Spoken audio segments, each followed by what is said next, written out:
আপনাদের সামনে কখনো আমাদের উসমান ভাইয়ের অনুপস্থিতিতে আমাদেরকে একাকী দাঁড়াইতে হবে এইটা আমরা আসলে ভাবি নাই, বা আমরা এর জন্য আসলে মানসিকভাবে প্রস্তুত ছিলাম না। তবে আমরা যখন থেকে এই ইনসাফের লড়াই শুরু করেছি তখন থেকে আমাদের যেই শহীদি মনোবাসনা সেটা আমাদের মধ্যে সবসময়ই ছিল, এবং সেই মনোবাসনা আমাদেরকে সবসময় ধারণ করতে বলতেন যেই নাম, যেই কণ্ঠস্বর, তিনি হচ্ছেন শরীফ ওসমান হাদী। শরীফ ওসমান হাদীর পরিবার হসপিটালে আছেন। তারা বাংলাদেশের সকল মানুষের কাছে দোয়া চেয়েছেন যাতে আল্লাহ তাআলা ওসমান হাদীকে হায়াতে তাইয়েবা নসিব করেন, এবং আপনাদের সামনে বাংলাদেশের মানুষের হয়ে বাংলাদেশের জনতার কথা বলতে পারে। আল্লাহ যাতে তাকে সেই তৌফিক নসিব করেন, আমিন। প্রিয় ভাইয়েরা, ওসমান ভাইয়ের শারীরিক অবস্থার কথা আপনারা জানতে চেয়েছেন। ওসমান ভাইয়ের বর্তমান শারীরিক অবস্থা হচ্ছে গত 2 দিন ধরে যেমন ছিল খুব একটা পরিবর্তন আসে নাই। তবে আজকে আমরা বোর্ড মিটিংয়ে ডাক্তারদের সাথে কথা বলেছি। তারা আমাদেরকে জানিয়েছে যে পরিবার চাইলে কিংবা রাষ্ট্র যদি মনে করে তাহলে ওসমান হাদীকে তারা উন্নত চিকিৎসার জন্য বিদেশে প্রেরণ করতে পারে। তো আমরা ইতিমধ্যেই ইনকিলাব মঞ্চের পক্ষ থেকে, যেহেতু আপনারা জানেন যে সরকারিভাবে যদি কোনো একজন পেশেন্টকে পাঠানো হয় বিদেশে সেক্ষেত্রে কিছু প্রসিডিউর রয়েছে, তো ইনকিলাব মঞ্চের ভাই বোনেরা এবং তার পরিবার তারা অলরেডি প্রায় 1.5 কোটি টাকায় ধার করে এয়ারক্রাফট তারা ভাড়া করেছে ওসমান হাদীকে বিদেশে চিকিৎসার জন্য। সেক্ষেত্রে তারা এখন পর্যন্ত সরকারের কাছ থেকে কোনো ধরনের সহায়তা গ্রহণ করে নাই। ভাইয়েরা,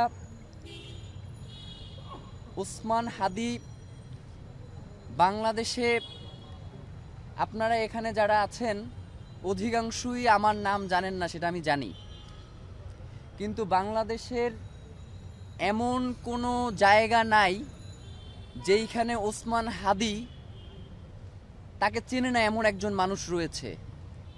সুতরাং সেই ওসমান হাদী বিভিন্ন সময়ে আপনাদেরকে জানিয়েছেন যে তার উপরে হত্যার হুমকি রয়েছে। বিভিন্নভাবে বিভিন্ন মাধ্যমে তাকে হত্যার হুমকি দিয়েছে বিদেশ থেকে এবং বাংলাদেশের বিভিন্ন নাম্বার থেকে।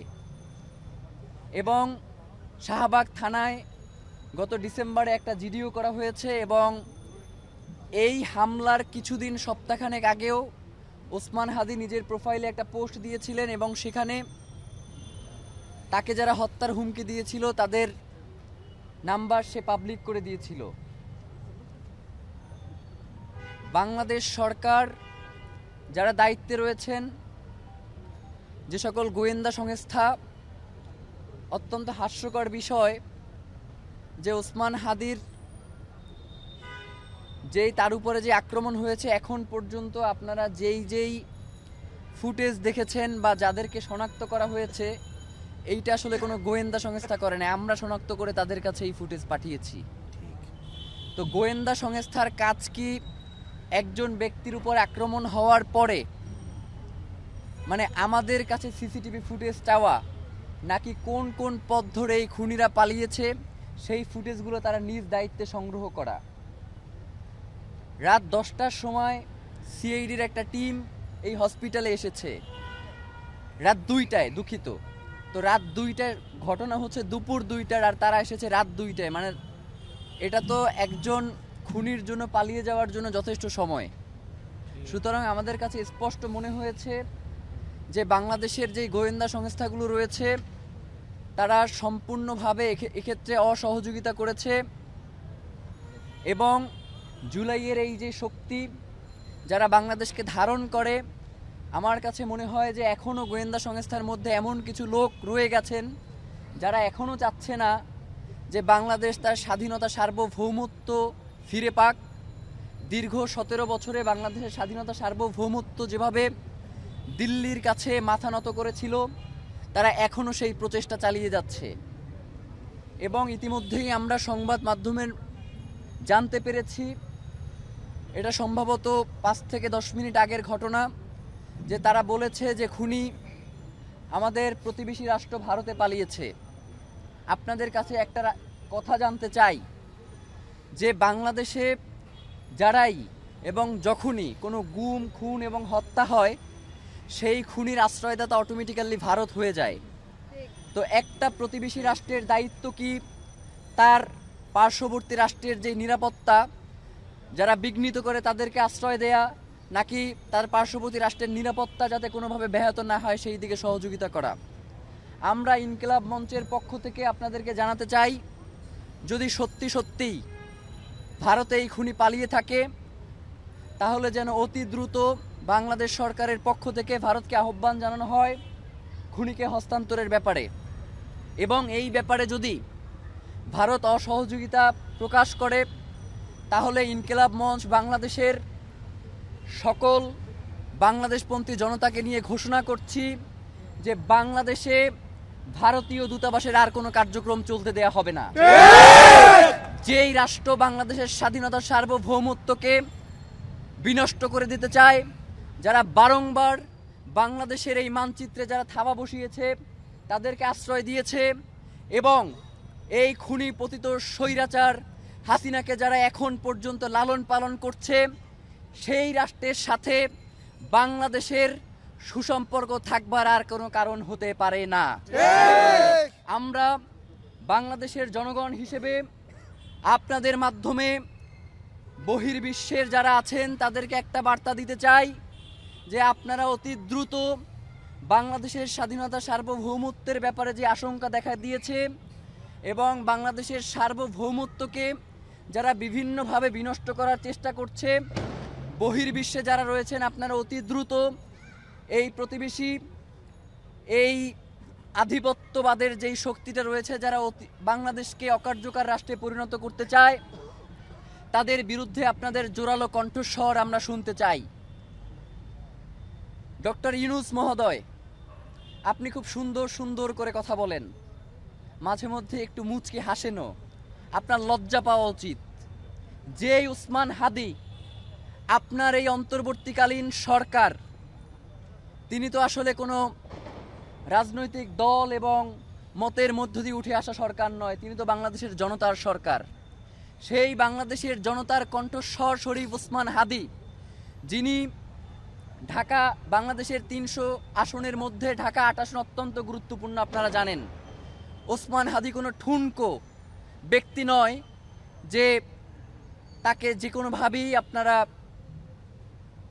বিবেচনায় নিতে পারেন। ওসমান হাদি হচ্ছে বাংলাদেশের স্বাধীনতা সার্বভৌমত্বের প্রতীক। সুতরাং আপনারা ওসমান হাদির নিরাপত্তা নিশ্চিত করতে পারেন না, অথচ আপনারা বলেন ফেব্রুয়ারির 12 তারিখে আপনারা নাকি নির্বাচন করবেন। এক আসনের প্রার্থীর আপনারা নিরাপত্তা নিশ্চিত করতে পারেন না, আর 300 আসনে আপনারা ইলেকশন করবেন এবং সেই ইলেকশন সুষ্ঠু হবে, কোনো ঝামেলা হবে না এবং সবথেকে সুন্দর নির্বাচন হবে, এমন কথা যখন আপনারা বলেন, তখন আপনাদের মুখে আমাদের থুতু মারতে ইচ্ছে হয়। আপনাদেরকে আমরা জানাতে চাই যে ইতিপূর্বেও ওসমান হাদি তার শঙ্কার কথা জানানোর পরেও কেন গোয়েন্দা সংস্থা থেকে তাদের বিরুদ্ধে কোনো ধরনের ব্যবস্থা নেওয়া হলো না? এবং আপনারা জানেন যে এই যে খুনি, এই খুনি ইতিপূর্বেও গ্রেফতার হয়েছে এবং তাকে এই সরকারের আমলি জামিন দেওয়া হয়েছে। আমরা তো মনে করি যে তার এই জামিন ওসমান হাদিদের মতো যারা জুলাইয়ের কণ্ঠস্বর, যারা বাংলাদেশের স্বাধীনতা সার্বভৌমত্বকে ভালোবাসে, যারা বাংলাদেশের স্বাধীনতা সার্বভৌমত্বকে টিকিয়ে রাখার জন্য লড়াই করছে, তাদেরকে আসলে মেরে ফেলার জন্যই এদেরকে বের করা হয়েছে। সুতরাং এই দায় কোনোভাবেই অন্তর্বর্তীকালীন সরকার এড়াতে পারে না। আমরা কোনোভাবেই আপনি বিমান থেকে লাফ দিবেন এবং হেলমেটে ওসমান হাদির ছবি সেখানে পোট্রে করবেন, আমরা তো ওসমান হাদির এই অচেতন অবস্থায় তাকে আপনারা পুষ্পমাল্য দিবেন এই প্রত্যাশা আমরা রাখি নাই। আমরা অন্তত মনে করেছিলাম যেহেতু ওসমান হাদি বাংলাদেশের স্বাধীনতা সার্বভৌমত্ব রক্ষার সবচেয়ে বলিষ্ঠ কণ্ঠস্বর এবং অন্তর্বর্তীকালীন সরকারের সবচেয়ে বড় শক্তির জায়গা, সুতরাং আপনাদের নিজেদেরই দায়িত্ব ছিল ওসমান হাদিকে রক্ষা করা। যেহেতু আপনারা ওসমান হাদিকে আমরা 48 ঘন্টা সময় দিয়েছিলাম, আপনারা এই 48 ঘন্টার মধ্যে ওসমান হাদির যারা খুনি রয়েছে তাদেরকে আপনারা গ্রেফতার করতে পারেন নাই। সুতরাং আমরা ইনকিলাব মঞ্চ এবং বাংলাদেশের জনতার মতামতকে প্রাধান্য দিয়ে আপনাদেরকে বলছি যে ওসমান হাদির জন্য আপনারা খাস করে দোয়া করেন। আল্লাহ না করুক ওসমান হাদির যদি কিছু হয়ে যায়, ওসমান হাদি যেই দিন যদি আল্লাহ না করুক কোনো কারণে সে নিঃশ্বাস বন্ধ করে, সেই দিন এই অন্তর্বর্তীকালীন সরকারের শেষ দিন।